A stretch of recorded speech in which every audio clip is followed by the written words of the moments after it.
Everyone, it's Emery. I get my little women's devotional and my iced coffee because it's hot today. Tonight it's hot, and I get my work shirt on.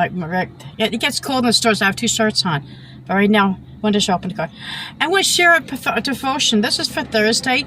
Do not forget the Bible verses for Exodus 14:31. Go there. And when the Israelites saw the great power that the Lord displayed against the Egyptians, the people feared the Lord and put their trust in Him and in Moses' servant. Now on to the devotional. Okay, excuse me. I've been out of time breathing today. This heat is getting to me. Do not forget, the Israelites witnessed a miracle, even as the shackles of slavery fell off their ankles. They were protected by goodness of God from the Egyptian plagues and were led by the goodness out of Egypt. But the most miraculous display of God's goodness was when He shored up the waves of the Red Sea to open path for the tours of the water, which rose like glass skyscrapers on either side. Wow, look at that. God is amazing. They must have explained. If you want to hear how thrilled they were, read Exodus 15.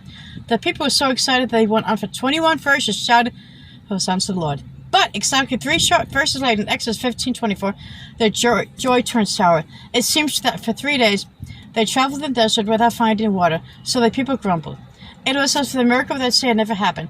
The excitement of the Israelites' songs and praises faded all too quickly when they ran into little trouble. And the irony is, they grumbled about water, they complained. Didn't they recall that God could do wonderful things with water? They had just watched Him hold back a whole sea of it. Yet they couldn't trust God for His goodness for 3 short days. How quickly we forgot. Yet how quickly we forget me. We are slow to remember God's goodness, yet quick to complain. We doubt the protection and provision of our God. Perhaps we ought to take the advice that God gave the Israelites in Deuteronomy 4:9. Only be careful and watch yourselves closely so that you do not forget the things your eyes have seen. That's one first reading look at. You know, the Lord has done great things for me.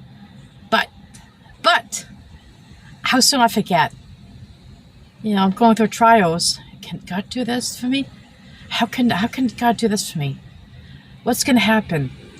But yet I forget that He did this for me, did this for me, did this for me, did this for my son and his family, did that. You know, it's like our minds are stuck. Our minds are stuck in the bad things of the past. Our minds are stuck in, you know, our failures. Or like, that's trust God. It's hard. So I know sometimes it's hard. Don't forget what God has done for you. He'll do it again. And me, He'll do it again. Don't forget what God has done for you. He'll do it again. He'll make a way where there seems to be no way. Have a blessed day, everyone. Be blessed.